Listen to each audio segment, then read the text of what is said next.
Okay guys, so ada yang kata kalau guna benda ni, benda ni benda apa? Kalau korang boleh tengok dekat sikit lah, yang kita tampal dekat hood depan tu, dia boleh jadikan kereta kita ni akan, bila drive tu bunyi dalam dia akan jadi lagi selesa lah, sebab kita jadi kurang dengar bunyi yang enjin daripada depan masuk ke dalam kereta. Dia jadi kurang kuat lah orang kata kan.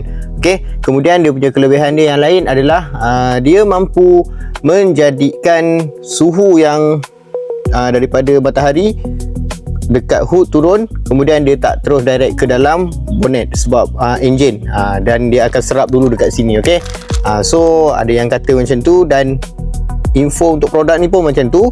Jadi kita nak try lah, untuk nak try temperature mungkin tak dapat, tapi kita akan try melalui bunyi enjin kereta. Okay, so sekarang dah duduk dalam kereta dan aku nak try dulu bunyi dia macam mana sebelum aku pasang benda ni. Okay, so ini bunyi sebelum aku pasang benda ni, jadi aku try dulu. Okay, ini bunyi dia. Kalau kau boleh dengar, aku senyap jap.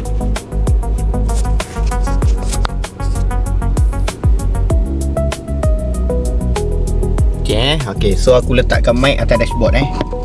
Lagi clear kan bunyi. Ni tak buka aircon panas. Okay, so inilah bunyi dia sebelum pemasangan. So sebelum nak pasang dia, kita kena tengok dulu barang. Okay, barang dia bungkus macam ni packaging dia.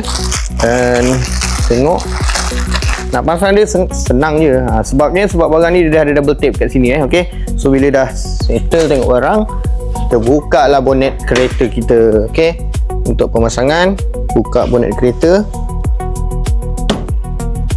Okey, kita akan pasang dekat sini. Kita akan pasang dekat bahagian hood depan ni, ke atas.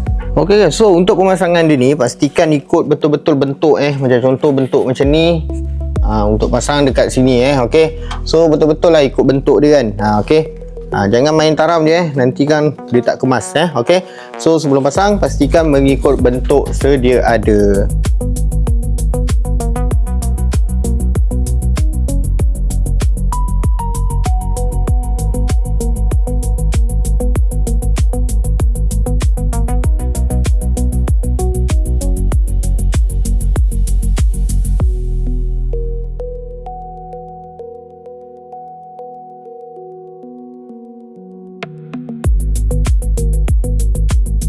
Okay guys, so kalau korang boleh tengok, ni dah siap pasang. Macam ni rupa dia kalau dah siap pasang. Okay, agak berpeluh juga ni. Ni berpeluh bukan sebab susah tapi sebab matahari korang tengok dalam video ni korang nampak matahari mancar ke sini kan. Okay, so macam ni rupa dia kalau dah siap pasang. Dan senang je nak pasang dia, tak sampai berapa minit dah settle semua. Okay, so aku dah siap pasang benda yang aku tunjuk kat korang tadi tu kan. Okay, dah siap pasang dekat bonnet semua. Nak pasang dia memang cepat, tak susah pun, sebabnya benda tu memang dah ikut bentuk. Okay, so sekarang masa untuk aku nak test dia, macam mana bunyi dia, bunyi dalam kereta selepas pemasangan.